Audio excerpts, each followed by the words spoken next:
Hey, what is up, everyone? This is Ete with another episode of Eco Lawn Science, and I'm sorry, but one more episode about weeds and weed control. But this one will be different. We're going to talk about mechanical weed control, which we haven't talked about yet. So last night, I had to go out on a job. We underbid it and underbid the time that it would take, and so I got the phone call.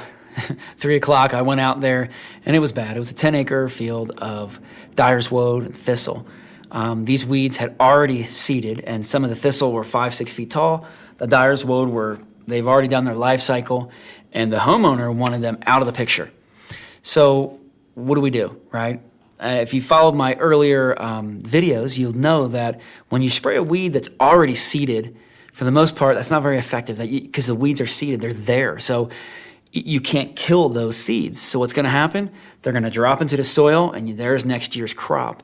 And so that's where mechanical removal comes into play. This is the process of going in there and just getting rid of the weeds, just taking them out physically.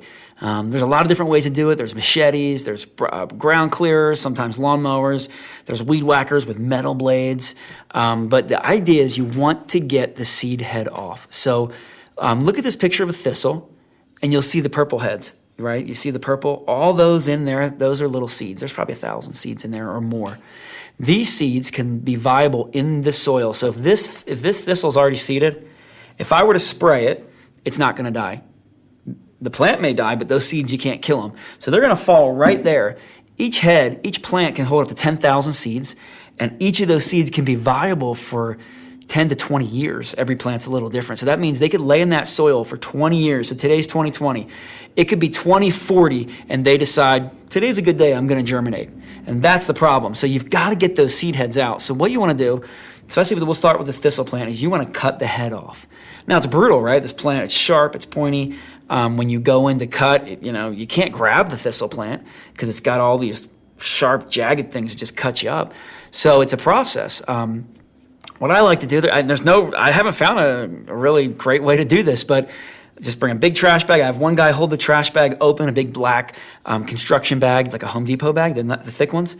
And then one guy takes these shears and he just cuts, because there'll be 7 or 8 heads on each plant. So he'll just go across, cut them, and all the heads will fall into the bag. The goal is you've got to get those heads off site. We can't let them seed. This is the same concept for dandelions. For any weed that's going into seed, once it's going into seed, those seeds, that's next year, that's trouble. And so with mechanical removal, you want to get them off the site. So that's the first thing. And then a lot of times people don't want it, right? You have a 6-7 foot thistle stalk standing there. Let's say you cut the heads off. Now you've got this tall, death-looking, crazy plant. You've got to take that down. So what we normally do is we will go and we'll use a brush hog or a brush cutter, and we'll literally, it's almost like a mower on steroids. And it can crush right through thick brush and vegetation. So we'll go ahead and brush it down to knock it down, so it's not such an eyesore, because with those thistle, people can't use the land. The dogs aren't going to run around and get hurt. The kids aren't going to go out. So now, because it's gone too far, because it wasn't properly treated at the right timing, now we have to make up for it. So first thing, we get the heads off. Then we're going to mow it down. Now we have to come in and spray. We have to spray all those plants, because just by mowing them, it doesn't always kill everything off. So what would have been a simple spot treatment at the right time of the rosettes now is turned into an all-day job and not a fun job and a lot of work. And then sometimes, in the case of last night's job that we were at, thousands of dollars. I mean, it was a 10-acre field. They didn't spray it all this year, so they missed the timing on the seeding. So we had to come in and do all that. We had to cut the heads. We had to mow it down or brush hog it down. And then we had to spray this whole field to stop the next crop. Because what happens is when you brush hog it down and knock all those tall plants down, you can now see the soil, and you'll see, like I found last night, thousands of rosettes, which are baby plants that are gonna stalk in the fall and for next year. So then once I'm on there, I have to go ahead and do a follow-up treatment program. So it's a lot of work. So you can see how important timing is. The last thing I want to mention on the mechanical is sometimes you get a situation where you can't cut the heads off. And there was one plant in this field last night called dyer's woad, which is a noxious weed in Utah. And the way they grow really low to the ground, and there's like hundreds of heads on each plant. And the thistle, it's not too bad. It's a big, chunky purple head. It's easy to find, easy to ID, easy to cut.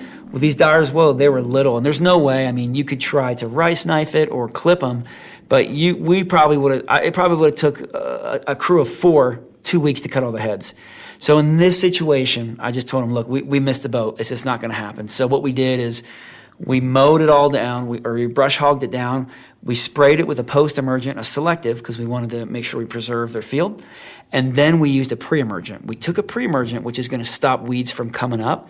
It's not perfect, but it helps to minimize. So if this is your soil, when you apply a pre-emergent, it's almost like, think of a layer.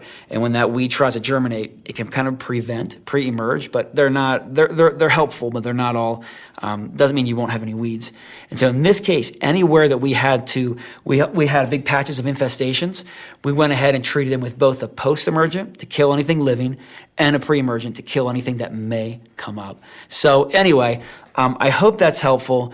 The big lesson here is learn the weeds and do it the right timing. But if you have to do mechanical way, that's the way I recommend. Just really focus on getting any seeds off the property and then treating the plant as needed. And again, if you miss your zone and it's just you can't get the seeds off, I would go in with a pre and a post emergent on those infestations to help mitigate or minimize what's coming up for next year. Anyway, hope that helps. Thank you guys for tuning in and have a great day.